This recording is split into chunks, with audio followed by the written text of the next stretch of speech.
क्योंकि अब बात करते हैं कि ट्रेनिंग सेशंस में क्या हुआ है एंड अल्टीमेटली प्लेइंग 11 बनाने का पूरा ट्राई करते हैं।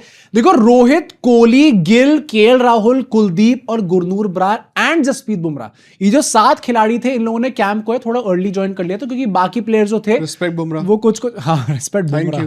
कोहली तो मुश्किल होगा नहीं, वो तो वहीं से घर से भाई क्या आधा घंटा ड्राइव करके भी नहीं आ सकते क्या लोग तो उनके लिए क्या हुआ था आधा घंटा 5 मिनट भाई वो तो दौड़ के आएंगे, आधी फिटनेस वहीं पे ही है उनकी। तो आई थिंक सो कि इनका वहां पे ज्वाइन करना it is a good sign, क्योंकि सीनियर प्लेयर्स जो हैं लेट्स होप कि हमें ओडीआईज में वो बहाना नहीं देखने को मिलता कि हम we are still not acclimatised to the conditions right now. क्या इस टाइम पे क्या माहौल चल रहा है यार, हवा बहुत तेज चल रही थी, ये सब ओडीआईज में देखने को नहीं मिलना। अब जब नेट्स की बात करते हैं, ऐसा रिपोर्ट करा गया कि Kohli looked ultra aggressive, which we have seen throughout his ODI series in 2026, specifically against the spinner. And जितने भी लोग उन्होंने प्रॉपर अटैकिंग क्रिकेट वहां पे खेलते हुए देखा है विराट कोहली को, प्रॉपर ऐसा भी कह रहे कि वहां पे जो उन्हें थोड़े अनऑर्थोडॉक्स शॉट्स मारने का ट्राई नाइस भाई, कि वो स्वीप स्कूप थोड़ा वो सब भी करने का ट्राई कर रहे हैं। देयर वाज अ टाइम जहां पे जसप्रीत बुमराह पे थोड़ा सा स्ट्रगल कर रहे थे इनिशियली, बट उसके बाद उन्होंने पेसर्स को भी, गुरनूर बरार को, जसप्रीत बुमराह को जिस तरीके से वहां पर टैकल करा है, it is looking like Virat Kohli is in peak form right now. He is picking up right from where he left off. इससे पहले पूरी जो न्यूजीलैंड वाली सीरीज थी, भाई विराट कोहली देखने को मिल गया। अगर भाई अग्रेसिव वाला, अगर विराट कोहली से साउथ अफ्रीका वाली सीरीज में खेला था ना, हाँ, ओडीआई सीरीज में वैसा खेल रहा है, इट इज खत्म है इंग्लैंड। वो आपको उन स्ट्राइक रेट से जो कि इंडियन प्लेयर्स ने T20 सीरीज में खेली है, 130 135 उससे बेटर खेलते हैं। यहीं पे खेल के दिखा, मजाक सेट कर रहा हूं, अगर वो वैसे फॉर्म। आई होप सो कि विराट कोहली का सेम टच रहता है। रोहित शर्मा के लिए ऐसा कह रहे थे कि initially he was looking a bit rusty. ये क्या रटी रटाई गाथा है क्या? हमेशा यही होता है। बट उसके बाद धीरे धीरे करके, स्पेसिफिकली सेकंड डे जब वो ट्रेनिंग करने आए, मैच में रन वो मार देते हैं भाई, तो कोहली भी मारता है। नहीं वैसे मतलब तो रोहित शर्मा सेकंड डे पे आते आते he was looking back in form. Ultimately उन्होंने ये भी करा कि नेट्स अल्टीमेटली उठवा दी, उन्होंने कहा कि मैं मैच सिमुलेशंस को प्रैक्टिस करना चाहता हूं। नेट्स में तो बहुत बैटिंग हुई, थ्रो डाउन्स बहुत हो गए, जसप्रीत बुमराह, गुरनूर बरार, कुलदीप था, सब बॉलिंग करने के लिए आओ, नेट्स ऊपर करो। मैं वैसे ही, क्योंकि ऐसा कह रहे हैं कि इंग्लैंड में आउटफील्ड जो होती है वो काफी फास्ट होती है, तो दैट हेल्प्स अ लॉट। तो छक्के मारना तो है ही, बट ऑब्वियसली ग्राउंड भी थोड़े बड़े होते हैं। आउटफील्ड सब इंडिया में बहुत फास्ट होती है। हाँ, होता अब आजकल के टाइम पे तो होती है, बट मतलब क्योंकि वो चौके मारने से भी आपकी काफी हेल्प होगी, तो रोहित शर्मा ने स्पेसिफिकली ट्राई करा है कि गैप्स कैसे फाइंड करके, जैसे दो हम लोग विराट कोहली के लिए कहते हैं ना कि उनका रिस्ट वर्क इतना तगड़ा है कि मतलब वो एग्जैक्ट उस स्पेस पे मारेंगे, उस डायरेक्शन मारेंगे कि दोनों फील्डर्स भागते आ रहे होंगे, बट बॉल बीच में से जाएगी। तो रोहित शर्मा ने भी उस चीज को करने का पूरा ट्राई करा है। गुरनूर बरार की बहुत तारीफ हुई है, कह रहे हैं कि नेट्स में वो भी काफी डेंजरस लग रहे थे, एंड उनकी अच्छी खासी लंबी चैट हुई है विद जसप्रीत बुमराह।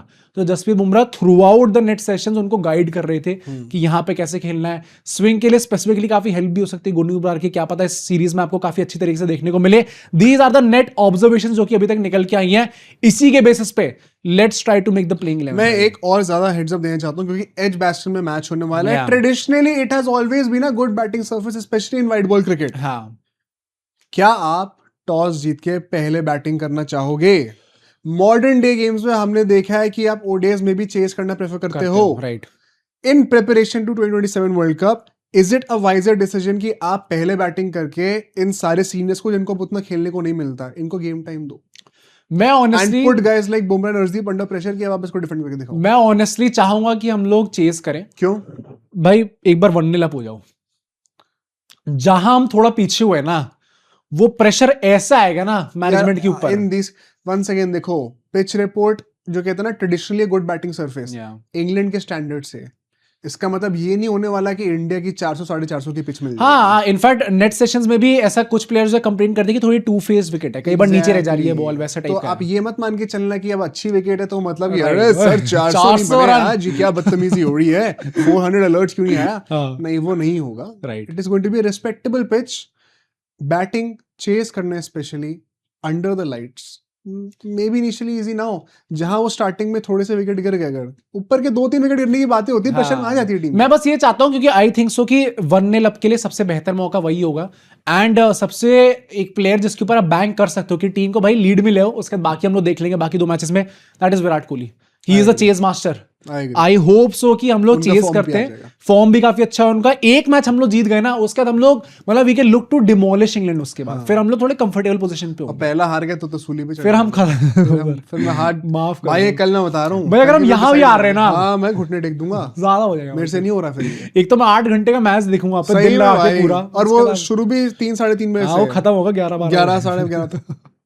ये बदतमीजी नहीं खेली जाएगी, इतना नहीं कर सकते। वर्ल्ड कप के मैच भी है उसके बाद, वो भी देखना होता है हम लोगों को। खैर, हम लोग प्लेइंग 11 की बातें करते हैं। मैं बताता हूँ मुझे क्या लगता है प्लेइंग 11 होनी चाहिए। If you feel there should be any changes as per what the net session said, तो मुझे बताना। देखो, गिल, रोहित, कोहली, श्रेयस, ये तो 4 तो फिक्स होने वाले हैं, right, as it should be. Ishan Kishan इसका मतलब अभी नहीं खेलेंगे, क्योंकि केएल राहुल में रख रहा हूँ अभी नंबर 5 पे, सेम। अब मैं शिवम दुबे नंबर 6 पे रख रहा हूँ। अभी बताऊंगा क्यों। नंबर 7 पे अक्षर पटेल होंगे, तो 7 बैटिंग ऑप्शंस हो चुके हैं। फिर अर्शदीप, बुमराह और प्रिंस मैं स्टार्ट करा रहा हूँ, प्रसिद्ध कृष्णा स्टार्ट नहीं कराऊंगा, ओके, और कुलदीप यादव स्टार्ट करा रहा हूँ, वॉशिंगटन नहीं कराऊंगा। मतलब टोटल में 7 ही बैटर हो रहे हैं ना। देखो, मैंने जो लाइनअप बनाया है, मेरे हिसाब से भी अल्टीमेटली 7 ही बैटर होंगे, क्योंकि कुलदीप को बाहर नहीं बिठा सकते। एंड फ्रैंकली स्पीकिंग, इस टाइम पे इस स्क्वाड में जो डेप्थ है, ऑलराउंडर वाली डेप्थ उतनी आपको नहीं दिख रही है। So you can't afford to have 8 batters. अब वो 8 के चक्कर में आप ये मत कर लेना कि नहीं हमने रख दिया, अब ना बैटिंग हो रही है ना बॉलिंग हो पा रही है, तो मैं वैसा नहीं चाहता कि अल्टीमेटली निकल के आए। Having said that, Shivam Dube वाला point I think it is, so now we have 2 options. अब शिवम दुबे, क्योंकि 5 ही बॉलर हो रहे हैं शिवम दुबे के बिना, और छठा ऑप्शन आपको चाहिए ही चाहिए, भले ही 8वां बैटर ना हो इस वक्त। वहां पर क्या शिवम दुबे आपको एज अ पेस ऑलराउंडर चाहिए, जो कि 3-4 ओवर निकाल दे, या आप वॉशिंगटन सुंदर के ऊपर बैक करोगे कि चलो पेस स्पिन छोड़ो, जो बेटर बॉलर है उसको दे दो, या फिर यू से हमें 5 ही बॉलर चाहिए, हम ईशान किशन को चांस दे देंगे। ये एक लास्ट पॉइंट है। ईशान किशन वाला तो I doubt it will happen, क्योंकि I think so an Indian team को करना भी नहीं चाहिए भाई। मतलब आई नो कि अब अल्टीमेटली नहीं कह सकते गेम टाइम दे रहे हैं हम लोग, बेंच स्ट्रेंथ भी टेस्ट हो रही है भाई।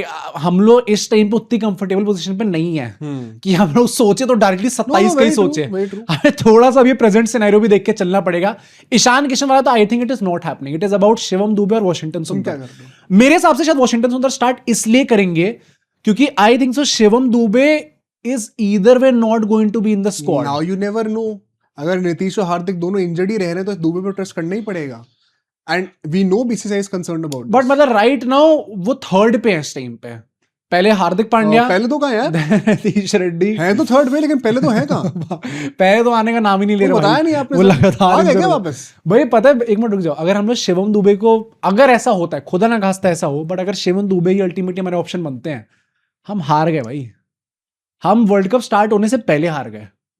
एंड दैट टेल्स यू कि इस टाइम पे ना आपकी हर्षित राणा की जो वैल्यू है ना, वो तो चांद है। He will be back, of course he'll be back. नहीं, हर्षित राणा आ गए क्या? वो भी बेचारे इंजर भाई। इस टाइम पे इंडियन टीम की इंजरी वो तो है, क्राइसिस है इस टाइम पे हमारी। तो चलो फिर लास्टली बता दो मैच कौन जीत रहा है और रोहित कोहली कितने रन आ रहे हैं? I think so match India जीत रही है फाइनली। मैं नहीं बोल रहा हूँ। नहीं भाई, अब रोहित कोहली आ चुके हैं, इंग्लैंड जीत रही है। नहीं भाई, टचवुड, समझदार को इशारा, ये लोग आ चुके, ये लोग बदला लेंगे। आई थिंक सो इस सीरीज में हम लोग बदला लेने वाले हैं। रन कितने मार रहे हैं? बदला छोड़ दो। कोहली तो अच्छे खासे मार रहे हैं। कितने? 50? दोनों 50+ मार रहे हैं। दोनों 50+? रोहित एंड कोहली दोनों 50+ मार रहे हैं। सीरीज हम 3-0 जीत रहे हैं।